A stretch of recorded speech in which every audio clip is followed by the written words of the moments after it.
상승한 13,380포인트 지나가고 있고요. 연준 의사록 내용을 잠시 짚어보면 어느 시점, at some point에 자산 매입 속도를 조정하는 계획에 대해서 논의를 시작하는 것이 적절할 수 있다라는 내용이 있었어요. 오늘 이 점을 맞서님과 얘기를 나눠보고 싶습니다.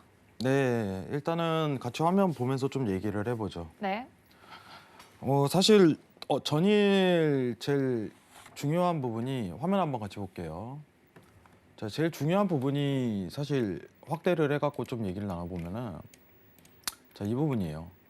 저희는 사실 영어보다는 한글 버전을 좀 보도록 할게요. 네. 자, 어느 정도 진정성이 있다면 이제 어떻게 보면 경제 회복이 이루어진다면 이라는 전제가 무조건 끼는 거예요, 상황이. 그러면 자산 매입 속도 조정에 대한 논의가 시작되는 것이 적절하다라고서 이게 나왔는데, 이게 어떻게 보면은 4월에 있었던 회의에 대한 내용을 공개를 하는 겁니다. 근데 우리가 기억을 해야 될 게 있어요. 기억을 해야 될 게 정확하게 뭐냐면은 4월 말에 회의가 있었고, 그죠? 4월 말에 회의가 있었고, 5월 초에 뭐가 있었냐면은 고용 지표 있었죠. 그죠?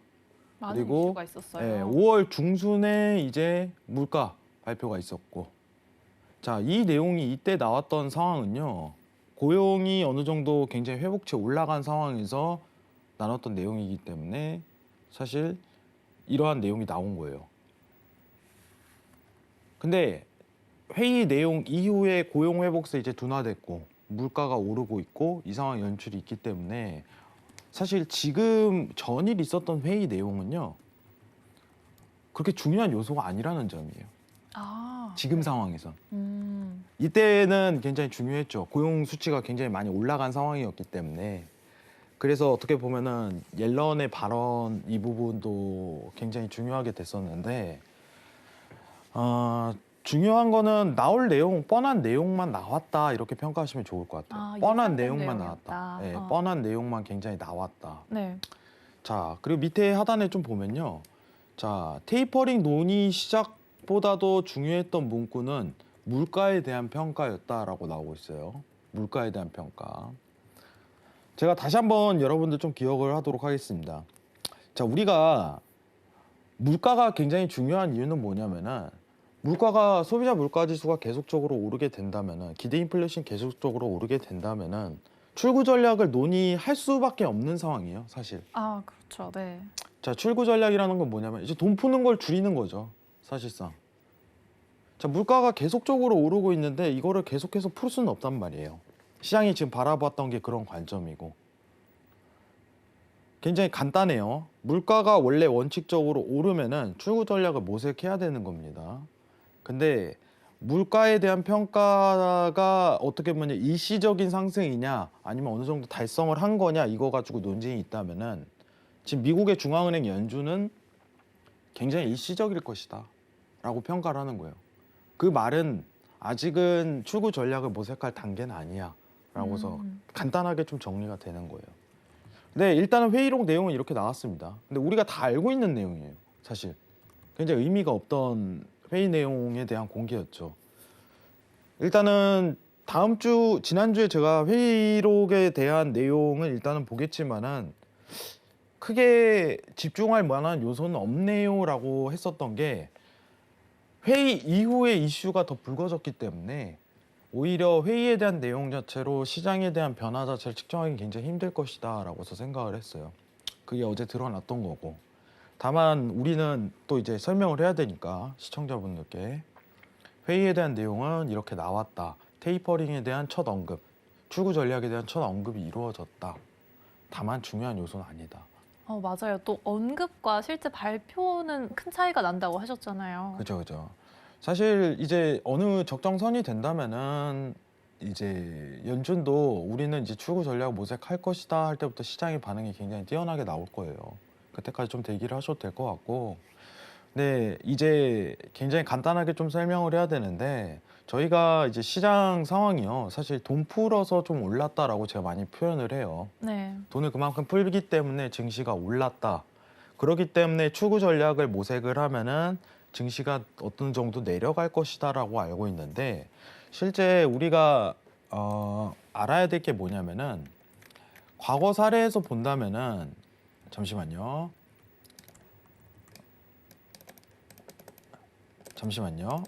자, 과거 사례를 한번 보도록 2008년 하죠. 이쯤인가요? 이제 왜냐면 과거에도 출구 전략을 했을 거 아니에요. 아, 맞아요. 기억하시나요? 아, 혹시? 그러면 2011년쯤일 것 같아요. 네, 네. 그 정도 됐는데 뭐 세 차례는 했어요, 사실.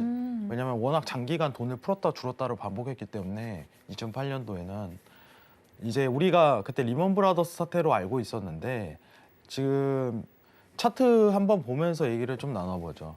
만약에 시장 푸는 거를 멈춘다고 하더라도 시장에 큰 어떻게 보면 조정세는 들어가진 않아요.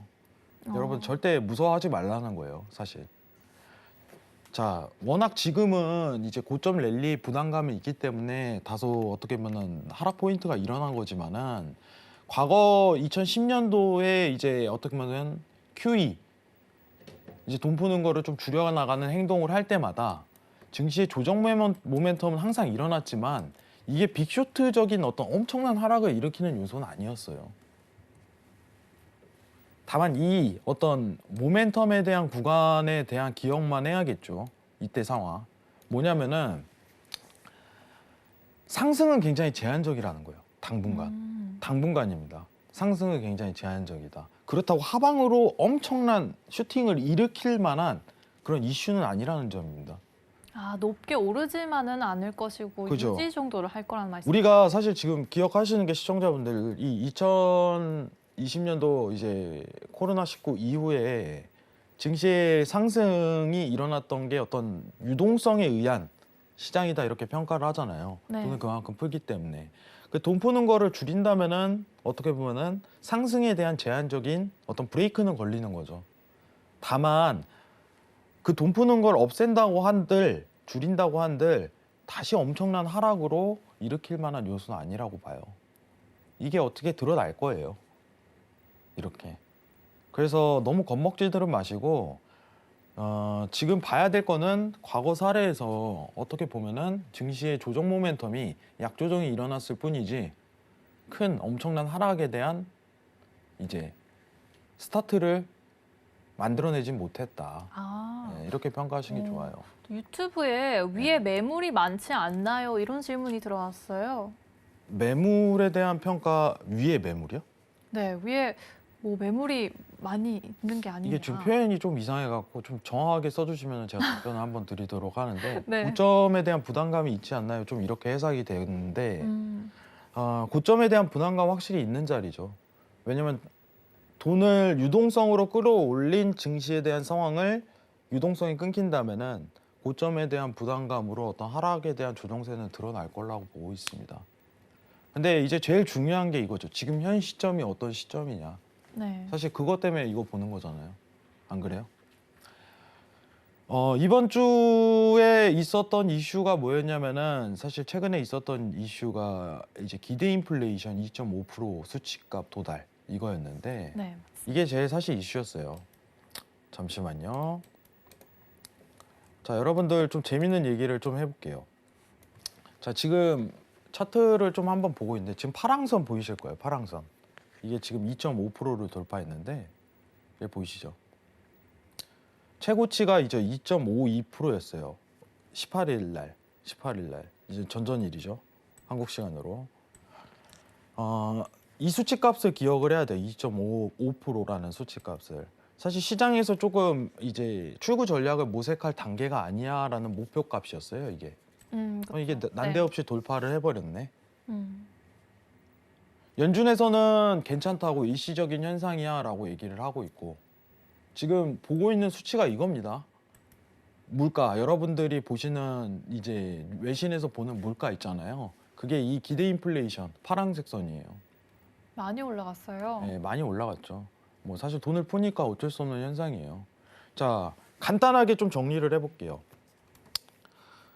자, 돈을 풀면은 물가가 올라갑니다. 어쩔 수 없는 거예요. 물가도 올라가고 증시도 올라가고 다 올라가는 거예요. 근데 돈 푸는 거에 대한 기준점 자체를 이 기대 인플레이션을 측정을 했어요. 네. 원래. 네. 그러기 때문에 돈 푸는 거를 줄인다면은 여태까지 올렸던 거에 대한 어떤 조정 모멘텀을 겪을 수 있다라고 생각하는 게 좋아요. 증시 상황이. 굉장히 간단하죠. 근데 그게 2.5% 시장에서 기대하던 게 이 수치값이었는데 그래서 지금 최근에 기대 인플레이션이 이슈가 됐던 상황입니다. 자, 근데 이제 2.5% 도달했는데 앞으로가 제일 중요한 거죠. 사실 앞으로가 과연 미국 중앙은행에서는 출구 전략을 지금 진행을 할 수 있을까? 근데 여기서부터는 이제 제 주관적인 생각이 굉장히 많이 들어가요. 지금 당장은 할 수가 없다. 지금 당장은. 연준은 계속해서 일시적인 현상일 뿐이야. 라면서 어떻게 보면 물가를 낮추는 제스처를 좀 취할 거예요. 시장의 안정을 위해. 그죠? 그러면 이 기대 인플레이션을 낮추는 연준의 행보를 정확하게 기억을 해야겠죠. 저는 증시가 다시 한 번 더 반등세로 올라갈 거라고 생각을 합니다. 아, 반등세 또. 네. 지금 최근에 이제 5월 들어서 이제 조정 모멘텀이 한 번 더 겪어지는 상황인데 전 다시 올라갈 거라고 봐요. 왜냐하면 최근에 있었던 연준의 행동이 이걸 안정화시킬 거거든요. 자, 그 행동에 대해서 지금 설명을 할 거예요. 자, 그러면은 지금 이 파랑선을 기억을 하세요. 여러분들. 이게 기대 인플레이션입니다. 기대 인플레이션이에요. 그러면은 앞으로 10년치에 대한 어떤 예상에 대한 어떤 물가 상승률을 기록하는 행동인데 이거에 의해서 통화 정책이 바뀌는 거예요. 지금 상황이. 이게 만약에 3%를 돌파했다면 연준도 어쩔 수가 없어요. 무조건 해야 돼요. 아, 3%. 왜냐면 그걸 안 하면 네. 그걸 안 해버리면 이제 하이퍼 인플레이션이 떠버리기 때문에 그때는 어쩔 수 없이 나서는데 그럼 연준이 지금 할 수 있는 행동은 이 기대 인플레이션에 대한 상승 압력을 낮춰야 돼요. 계속적으로. 하방으로. 그래야지 증시가 올라가요. 왜냐? 돈을 계속 풀 거니까. 그죠? 네. 자, 이게 올라가게 된다면 돈을 못 푸는 거고 압력을 좀 낮춘다면 돈을 풀 수 있는 기간이 좀 더 길어지는 거예요. 아, 자, 증시는 올라가냐 떨어지냐에 대한 여러분 코스피 시장도 요새 좀 주춤하죠. 미증시가 주춤해서예요. 간단하게 얘기할게요. 미증시가 주춤해서입니다. 기대 인플레이션이 상승 압력이 올라간다면은 증시는 떨어질 수밖에 없어요. 왜냐면 사람들의 기대치가 부응이 되잖아요. 이제 출구 전략을 하는 거 아니야? 이제 돈 푸는 걸 줄이는 거 아니야? 근데 이 압력을 낮춘다면은 증시는 재반등에 들어갈 수 있을 것이다라고 평가를 하는 거예요.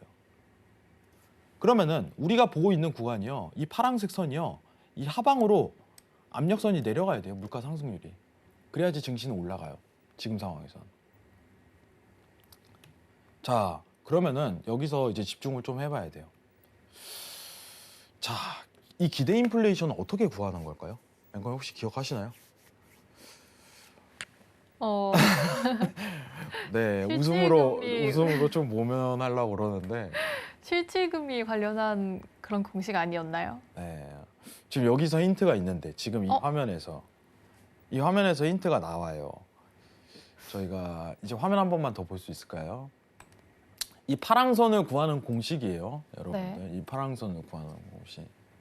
자, 저 녹색 선에서 빨강 선을 빼면은 파랑선이 나와요. 이해하시겠죠? 네.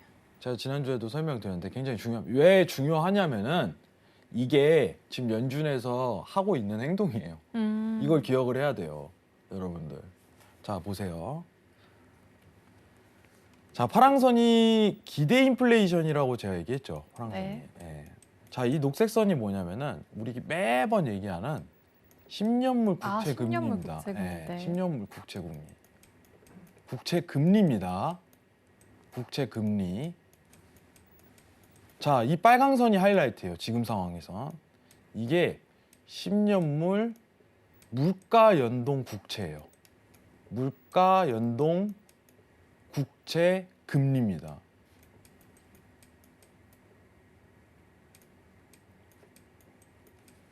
자, 그러면은 우리가 기억을 해야 되는 게 10년물 국채 금리 빼기 10년물 물가 연동 국채를 하면은 이 기대 인플레이션이 나오는 거죠. 아, 그죠? 네. 그러면은 두 가지 방법이 있네. 뭘까요? 한쪽을 높이거나 그죠? 네, 한쪽을 낮추는. 굉장히 간단하죠. 이게 맞는 건데 이 압력을 낮추려면요. 그래야 증시가 올라가니까.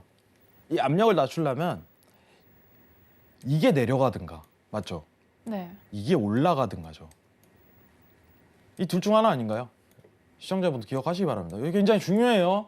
지금 미증시가 올라가야지 시장에 대한 어떤 화랑이 더 일으킬 거예요. 주식하시는 분들도. 다시 한번 할게요. 초록선이 내려가든가 10년물 국채 금리가 내려가든가 10년물 물가 연동 국채 금리가 올라가든가요. 기억하시기 바랍니다. 이거 굉장히 중요한 거예요. 여러분 지금 상황에서 진짜 중요한 겁니다. 지금 상황에서. 이거 모르시고 가시는 분들 굉장히 많은데 지금 이게 이슈인 거예요. 되게. 저희가 저 수치를 계속 주시해야 되는 거죠. 당연하죠. 음. 간단하게 하나는 꼭 기억해야 되는 게 이 파랑선이 2.5% 돌파 안 되는 것만 생각을 해야 돼요. 그럼 연준이 어떤 이거에 대한 제스처를 정확하게 취해야지 이 기대 인플레이션 파란색이 내려갈 거 아니에요. 그죠? 근데 연준이 했네. 그거를 최근에 했습니다. 아무도 모를 거예요. 그거를 지금 설명을 드릴 거예요. 아무도 모를 거라는 특급 정보를. 아니 그죠? 왜냐면은 네. 언론이라든가 이런 데서도 다루질 않아요. 내가 봤어요. 다 찾아봤는데 이거를 설명하시는 분은 없더라고요. 상황에서. 오늘 또 이거 지켜보고 계신 시청자분들 운이 굉장히 좋으시네요. 어떻게 보면은 당연히 알아야 될 내용인데 사실 내용 자체가 너무 무겁고 이러다 보니까 설명하시는 분도 없을 뿐더러 지금 뭐가 어떻게 바뀌었는지에 대한 생각을 많이 안 담더라고요. 자, 우리가 하나 기억만 해봅시다. 자, 화면 계속 볼게요. 죄송한데. 자, 파란 선이 내려가든가 빨간 선이 올라가든가 둘 중 하나인데 이게 금리잖아요. 다. 저거는 국채 금리고 저거는 10년물 물가 연동 국채 금리고. 네. 자, 우리가 얘기를 했었죠. 가격이 올라가면은 금리가 떨어진다고. 이 반비례 관계가 있다고. 우리 국채 할 때 계속 얘기하는 거죠. 이해하시겠죠? 네. 자, 그러면은 반대로 얘기하면은 국채에 대한 가격이 올라가거나 10년물 이제 물가 연동 국채에 대한 가격이 내려가야겠죠. 그죠? 네. 이건 금리 요인입니다. 반대로 생각을 해보세요. 그러면은 지금 국채만 가지고 일단 첫 번째로 얘기를 해볼게요. 국채만 가지고. 자, 국채 금리는 오를 수밖에 없어요. 현실적으로 얘기를 합시다. 어느 정도 지금 상황에서는 그게 있지만은 국채는 오를 수밖에 없다. 왜? 바이든이 인프라 정책을 추진하고 있기 때문에. 바이든은 현금이 필요해요. 달러가 필요해요. 재정 정책을 위해서. 이걸 계속 추구하는 어떻게 보면은 인물인데 이걸 멈출 수는 없겠죠. 그렇죠. 네. 그러면은 10년물 국채 금리에 대한 어떤 하락 포인트를 기약하는 건 연말까지 굉장히 힘들 것이다. 이렇게 판단하는 게 맞아요. 연말까지는 그럼 국채 금리가 오를 것이라고 예상해 주시는 거죠. 네. 이제 왜냐면은 인프라 정책이 계속적으로 펼쳐지기 때문에 어쩔 수가 없는 거예요. 자, 그러면은 지금 연준이 손 댈 수 있는 거는 사실상 물가 연동 국채 금리를 상승시키는 요인이네요. 그죠?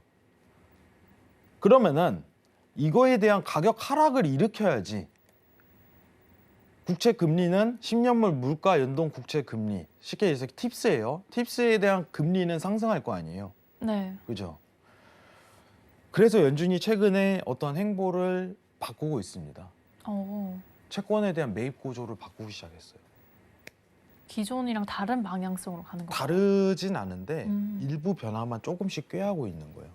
어떤 건가요? 자, 그거를 지금부터 설명을 드리도록 할게요. 자, 화면 좀 변경하도록 하겠습니다. 조금은 달라진 그런 방향성이란 말씀이시죠? 그죠? 추가된 변화인 것 같은데. 자, 이거 한번 보도록 하겠습니다. 자, 확대를 좀 해볼게요. 자, 우리 연준에서 국채만 사는 양이 얼마였죠, 앵커님? 맞아요. 800억이죠. 네, 네. 800억 달러인데 원화로 하면 뭐 이제 90조 정도 매월 사고 있는 겁니다. 네. 국채만. MBS 채권은 다루지 않도록 할게요. 지금 국채가 굉장히 중요하니까. 근데 그 국채에서도 연물이 있고 어떤 국채인지 종류가 나눠져 있어요. 지금 매입하고 있는 그 규모입니다. 확대해서 좀 보도록 할게요. 자, 이거 보시면은 0에서 0.2년에서 2.25년물 이 사이가 비중이 30% 이렇게 측정이 돼 있는 거예요. 근데 눈에 띄는 점이 하나 있네요. 최근에 이게 최근 나왔던 내용입니다. 그 물가 압력 올라간 다음에 2.5% 돌파한 다음에 연준이 바로 꺼낸 거예요. 네. 자. 저 밑에가 바뀌었어요. 네, 이거를 비중을 줄이기 시작했어요. 이거 보이시죠? 아. 화살표. 자, 비중을 6%에서 5%로 낮췄습니다. 팁스, 물가 연동 국채예요. 자, 그러면은 물가 연동 국채를 덜 산다라고 생각하시면 좋겠죠. 맞나요? 네. 지금 이 변화 자체가 덜 사고 있는 거죠. 네. 원래 이제 6%에 대한 비중을 사고 있다가 5%로 낮췄어요. 그럼 수요 하락 요인이죠. 간단하게 정리하면. 네. 맞죠? 그러면 수요 하락 요인은 쉽게 얘기하면 가격 하락 요인이다. 그러면 10년물 물가 연동 국채에 대한 금리 상승 요인이다. 이렇게 판단하시는 게 낫겠죠. 그럼 연준이 지금 하는 행동은요. 굉장히 간단해요. 지금 팁스에 대한 1년물에서 7.5년물 사이에 대한 비중을 6%에서 5%로 낮췄습니다. 오히려 이제 일반 장기 국채에 대한 비중을 늘리면서 행보를 좀 이어가고 있는 거죠. 상황을. 아, 장기 국채를 더 늘린 그죠. 비중이군요. 그러니까 이거를 쪼갠 거예요. 쉽게 얘기하면. 아. 20년물에서 30년물이 13%였는데 자, 이제 10년물에서 22년물에 대한 비중으로 바뀌면서 그죠? 국채를 더 사들이고 있는 거죠. 물가 연동 국채보다. 국채랑 물가 연동 국채랑 다릅니다. 여러분들. 자, 물가 연동 국채가 다만 수요를 줄이는 행동을 연준이 펼치고 있는 거예요. 이거를 OT 전략이라고 해요. OT 전략. 이슈화 되진 않아요. 왜냐? 워낙 이제 구조만 살짝 바꾼 거니까. 자, 그럼 다시 한번 화면 바꾸도록 하겠습니다. 기억하세요. 물가 연동 국채에 대한 어떤 비중을 바꿨다. 잠시만요. 네. 자, 다시 한번 보도록 하겠습니다. 화면 다시 한번 볼게요. 자, 우리가 빨간 선이죠. 아까 이 비중에 대한 수요를 줄인 거죠. 지금 상황이. 맞죠? 자, 그러면은 이건 국채 금리입니다. 국채에 대한 가격은 떨어지고 물가 연동 국채에 대한 가격은 떨어지고 이 국채에 대한 금리 자체는 오르고 상승을 일으킬 수 있겠죠. 네. 연준의 행동에. 그러면은 이게 떨어지는 거죠. 자, 결론은 뭐냐? 연준은 가만히 있지는 않는다. 이거예요. 지금 시장 상황에서 물가가 계속 오르는 거를 어떤 낮추는 제스처는 정확하게 취하고 있습니다. 여러분들. 굉장히 간단하죠. 그러면은 네. 이 행보의 자체에 대한 의미는 뭐냐면은 연준은 계속해서 돈을 푸는 거를 당분간은 지속할 것이라는 시장의 평가가 지배적일 수밖에 없어요. 그 가능성이 시사가 되는 거고. 그러면은 증시는 다시 한번 상승을 일으킬 수 있는 요건이 되는 거죠. 자, 지금 자막에서 어떻게 보면 FOMC 회의록 테이퍼링에 대한 첫 언급은 이루어졌지만은 사실 크게 의미는 없다. 이게 첫 번째예요. 그리고 회의에서 나왔던 내용은 4월에 있었던 내용이기 때문에 그 사이에 물가가 2.5% 달성했다는 거에 대한 의미를 더 집중을 해야 돼요. 그리고 연준은 그 사이에 어떤 행동을 펼쳤냐. 아까 얘기했던 OT에 대한 전략을 실행하면서 이걸 올리는 행동을 하고 있는 거예요. 지금 실시간으로. 아, 이제 10년물 물가 연동 국채 금리를 올리고 그러니까 있다. 워낙 얼마나 사실 긴급했겠어요. 왜냐면은 시장을 안정화를 시키고 어떻게 보면은 이걸 꾸려 나가야 되는데 물가는 치솟을 대로 계속적으로 치솟고 그럼 어떤 전략을 꿰서라도 이 상승에 대한 압력은 막아야 되거든요. 연준이.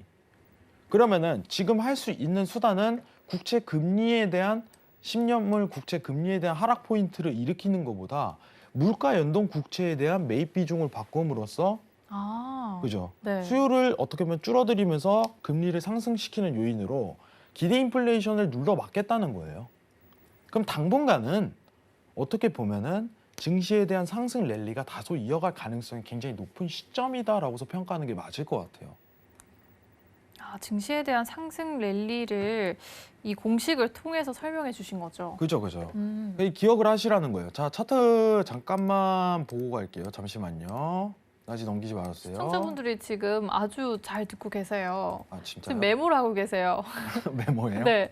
장기채를 사줌, 장기 물 쪽으로 바꿈 이렇게 말씀하실 때마다 마리모님께서 계속 메모를 해주시고 계십니다. 네. 책을 일단은 제가 필요한 거니까 여러분들이 아셔야 되는 거니까 좀 설명을 좀 지루하더라도 알아야 되는 거예요. 알아야 되는 거. 이걸 알아야 우리가 진짜 투자를 하고 있다는 그 느낌이 들 것 같아요. 흐름을 읽고 하는 거니까. 왜냐하면 이게 저도 어떻게 보면 연준이 이렇게 바뀌면은 설명을 해야 되잖아요. 네. 이런 행동을 하고 있습니다라고서 설명을 해야 돼요. 근데 이걸 모르시고 가는 분들이 굉장히 많아요. 실제로 주식 하시는 분들도 대부분 모르세요. 지금 여러분들 아시다시피 굉장히 간단하게 얘기를 할게요. 자, 차트 한번 보면서 얘기하겠습니다. 여러분들 정말 이거는 누구나 맞다고 생각을 해요. 증시가 올랐었던 이유는요. 미증시가 올라서예요. 코스피가. 뭐 이제 우리나라가 엄청난 기업에 대한 성과표를 냈다거나 그런 게 아닙니다. 미국에서 유동성을 푸는데 우리가 미국보다 단기 금리가 어떻게 보면 기준 금리 자체가 약소 하나 높기 때문에 외인에 대한 자금 수급이 원활했던 조건이었고 증시가 오를수록 어떻게 보면 코스피 증시가 올랐었던 게 있어요. 그러면은 앞으로 이 부분을 계속 이어갈 수 있을 것인가 이 논쟁을 가지고 계속적으로 다뤄야 돼요. 미국 증시가 올랐었던 이유는 돈을 계속적으로 풀고 있기 때문에 맞죠? 네. 그럼 돈 푸는 걸 줄인다면은 어떠면 금융에 대한 비중 포트폴리오를 굉장히 낮추는 상황이 여건이 이어질 거예요. 기억하셔야 돼요. 만약에 앵커님하고 얘기를 좀 나눠볼게요. 만약에 출구 전략을 한다면 증시가 상승하는 데는 굉장히 제한적이겠죠. 네. 근데 전이랑 이게- 상황이 아예 달라지니까. 근데 이거 어떻게 보면은 주식 또한 어떤 좀 중독성이 굉장히 강해요. 끊을 수 없어요. 네. 그리고 저는 실제로 금융에 대한 포트폴리오는 일부 포함해야 된다고 봐요. 다만 자기 자산에 대한 포트 비중 자체는 줄여야 되는 시기가 올 거예요, 조만간. 테이퍼링 발표를 하면요. 네. 왜냐하면은 그만큼 시장에 대한 안 좋은 조건이 형성되기 때문에 상승에 대한 어떤 이제 부양에 대한 효과 자체는 굉장히 제한적이잖아요. 이제 상황은 오히려 반대되는 상승에 제한적으로 걸리는 상황이 이어지기 때문에 그 포트에 대한 비중 자체를 계속적으로 낮추면서 행동을 해야겠죠. 저는 그게 맞다고 봐요. 언제까지 좀 기다려야 할까요? 비중을 좀 줄이고 난 후에는 저는 주식에 대한 금융 비중은 저는 6월 이후부터 좀 줄이는 게 좋다고 봐요. 사실 6월 이후부터 좀 줄이는 나요. 천천히 서서히 줄여나가야 돼요. 네. 왜냐면은 바로 모든 거를 다 청산할 수는 없어요. 가지고 그쵸, 있는 포지션에 네. 대해서는. 그러면은 일부 포트에 대한 조금씩 줄여나가는 과정을 지금부터는 준비를 하셔야 돼요. 왜냐? 물가가 2.5% 달성했다는 거는 더 이상 이제 상승적인 효과 자체는 작년과 같이 엄청난 상승세를 기록하지는 못할 것이다라고 시장은 평가를 하는 거예요.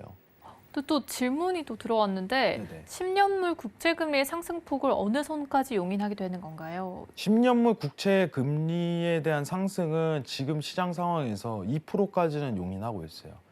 이게 기준치가 정확하게 없어요. 다만 시장이 바라보고 있는 관점 이것만 가지고 평가를 하는 거죠. 지금 시장이 바라보고 있는 거는 원래 당초 올해 초만 하더라도 1.5%였어요. 지금 1.5% 넘었죠. 네. 지금 시장 상황에서 1.7%까지 돌파를 했는데 그럼 2%까지는 도달 가능성이 굉장히 높은 거예요. 시장에서 바라보는 관점이. 굉장히 중요합니다. 자, 그러면은 지금 증시에 대한 상황 한번 보도록 할게요. 지금 만약에 증시가 추가적으로 아까 이제 OT 전략 기억하세요? 기대 인플레이션의 압력을 낮추는 행동을 연준이 하고 있다. 그러면은 지금 시장 상황에서 증시의 상승에 대한 랠리가 한 번 더 이어갈 수 있을 만한 조건은 됩니다. 어떤 거죠? 아니 조건 아까 얘기했잖아요. 아, 조건, 네. 네. 물가에 대한 압력을 낮추고 있으니까. 네. 아까 10년물 물가 연동 이게 말이 길어서 헷갈려요. 자꾸 헷갈려요. 10년물 물가 연동 국채 금리. 원래 저는 계속 팁스라고 하는데 네. 자꾸 이제 어떻게 보면은 팁스라고 좀 표현을 하는데 그럼 저는 쉬운데 네. 팁스라고 하면은 너무 어려워 표현이. 10년물 물가 연동 국채에 대한 어떤 수요를 줄임으로써 네. 기대 인플레이션에 대한 압력을 낮추는 연준의 행동이 지금 나오고 있기 때문에 네. 어떤 조건은 성립이 되는 거예요. 조건이. 그러면은 증시가 제일 간단하게 본다면은 지금 어떤 이제 상승에 대한 기반 랠리 자체를 뚫고 올라가면은 굉장히 좋은 효과는 한번 보일 수 있다고 생각을 합니다. 저는 일단은 포인트 자체가 13,600포인트 도달은 한 번 더 들어갈 수 있을 거라고 생각은 해요. 13,600포인트 도달은. 근데 완전히 13,600포인트를 뚫고 올라가면은 14,000까지 달성은 쉽습니다. 네, 일단은 저점에 대한 지지 평가는 받았어요. 제가 최하단으로 보고 있던 게 12,700 구간이었는데 지금 지지에 대한 평가 그리고 연준의 행보가 나왔기 때문에 상승에 대한 랠리가 좀 들어갈 가능성이 굉장히 높습니다. 오늘 내일 기준으로 평가를 했을 때 저는 상승 기반을 좀 잡는 게 좋다고 생각을 해요. 아, 그러면 요즘 시장은 조금 상승 랠리로 가니까 네. 좋은 시장이라고 할 수 있네요. 사실 5월 들어서 이제 물가가 들어왔기 때문에 사실 이제 어떤 부분에 대해서 이제 조정에 대한 부분에 대해서 우려하시는 분들이 많아요. 사실 이제 금융이 지금 시장이 20% 이제 이제 1% 2%만 조정이 오더라도 이제 어떻게 보면 주식 계좌에는 10% 20%가 조정이 올 수가 있거든요. 맞아, 네. 네. 그래서 저는 매입을 어디서 하냐가 가장 중요할 것 같아요, 사실. 이제 어떤 주식에 대한 자기가 포트 구성이라든가 이제 섹터별로 어떤 주식에 대한 종목을 사고 있고 이렇게 행동을 하고 있을 거 아니에요. 근데 어디서 매수 시점을 잡았냐가 주 포인트인데 저는 그 얘기는 할 수 있을 것 같아요. 그럼 지금 어떤 이제 포트에 대한 구성에서 매입 비중을 늘려나가는 거는 무리다.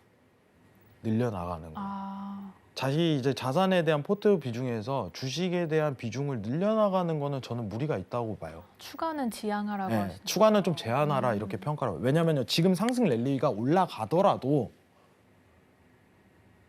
툭 까놓고 이제 사실적으로 얘기를 한다면은 작년 3월에 뭐 했냐 이거예요. 맞죠? 아, 작년 3월에 작년에 유동성을 풀기 시작할 때부터는 뭐 했고 이제 와서 이제 뭐 사니 이걸 조금 가지고 늦었다고 보시는 거죠. 그죠. 저는 음. 솔직하게 얘기를 합니다. 이때는 뭐 하셨어요? 라고서 얘기를 할 거예요. 이 방송을 못 보셔서 모르셨을 수도 있잖아요. 그럴 수도 있죠. 근데 제가 작년에 이제 코로나19가 바로 발생하고 연준에서 채권 매입을 가동을 했을 때 자산의 유동성으로 다시 저점이 평가가 들어갈 가능성이 높다고 설명을 했었는데 근데 문제는 이제 주식을 하든 선물을 하든 언제부터 매수를 하고 언제부터 기다렸다가 이걸 하냐가 중요한 건데 시장의 유동성을 막 풀기 시작해서 올라가고 있을 때는 그죠? 이슈화가 됐다가 지금 상황에서 그러면은 또 더 해도 되나요? 라고 얘기를 한다면은 최소한 이제 포트 비중을 늘리지 말아라 이 얘기는 해드리고 싶어요. 최소한 가지고 있는 범주 내에서 서서히 줄여나가는 방식을 좀 구성을 하는 게 좀 전략적으로 굉장히 좋을 거라고 생각을 합니다. 이거 좀 중독이거든요. 그래서 저는 그쵸. 이거를 조금 어떻게 보면은 사실 비중을 줄여나가라 이렇게 그리고 실제로 금융에 대한 비중을 완전히 없앨 수는 없어요. 없앨 수는 없어요. 다만 최소화를 시키는 전략을 이제부터는 구성을 해야겠죠. 네. 예. 자, 그러면은 간단하게 시장 상황에 대해서 정리를 마지막으로 한번 들어가고 마무리를 좀 지어 볼 건데요. 자, 어쨌든 지금 현 시간에 대한 시장에서는 저는 매수에 대한 시장이 굉장히 유리하다고는 보고 있습니다. 유리하다고는 보고 있어요. 자, 지금 오늘 이제 단가가 이제 고점에 대한 저항 레벨링은 좀 들어갔어요, 다소. 저항 레벨링은 들어갔는데 저는 이거 뚫을 수 있을 거라고 생각을 해요. 지금 차트만 간단하게 볼게요. 이 추세 지지폭 있죠. 이거에 대한 저항력은요. 뚫기 쉽다고 생각을 합니다. 앞으로 뚫기 쉽다고 생각을 해요. 자, 저항이 한 번 더 걸리는 구간은 13,600 레벨링에 한 번 더 걸릴 것이다. 이렇게 평가를 하시고 오늘 저는 개인적으로 트레이딩 관점은요. 매수에 대한 트레이딩 관점을 좀 굉장히 지향하면은 유리한 포지션 대응이 계속적으로 가능할 것이다. 라고 해서 평가를 하도록 하겠습니다. 매수로 짚어주셨네요. 네. 자, 오늘 시청자분들 한 번 더 기억을 하도록 할게요. 자, 왜 이렇게 증시가 떨어졌어요? 물가에 대한 어떤 부담감, 지금 추구 전략을 깨는 거 아니야? 라는 시장에 대한 분위기가 굉장히 압도된 상황이었습니다. 여러분들. 그리고 더 재밌는 얘기를 하면은 원래 고용지표가 굉장히 좋게 나오고 뭐가 돼야지 이제 시장이 굉장히 좋은 거 아니에요? 근데 지금은요, 역발상을 해야 돼요. 고용지표가 안 좋게 나와야 증시가 올라가는 상황이 펼쳐져요. 네. 여러분 재밌는 얘기예요. 고용지표가 안 좋게 나와야지 증시가 올라가요. 왜냐? 돈을 더 풀어 제낄 거니까. 지금 이 상황에만 맞는 표현이에요. 계속적으로 이게 일어난 건 아니고, 그죠? 돈으로 끌어올린 시장이기 때문에 돈을 계속 끌 수 있냐, 돈을 계속 풀 수 있냐 없냐에 따라 시장에 대한 방향성이 지배하는 상황입니다. 맞죠, 여러분들? 그러면은 고용지표가 만약에 진짜 좋게 나와요. 지지난달처럼 막 이제 엄청난 상회를 들어가요.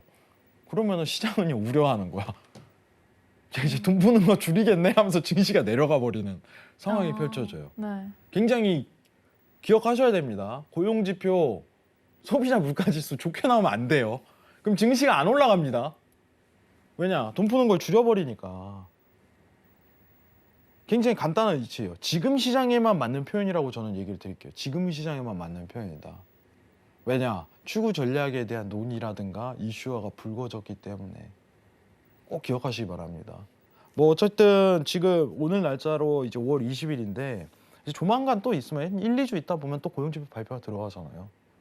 그때 또 지켜봐야겠네요. 그래서 안 좋게 나와야죠, 사실. 이렇게 해야 돼요. 아, 망해라. 지표 안 좋게 나와라. 이래야지 매수로 반등 들어가는 거예요. 시장은 돈 더 푼다 하고서 환호성을 지르게 돼 있죠. 그죠?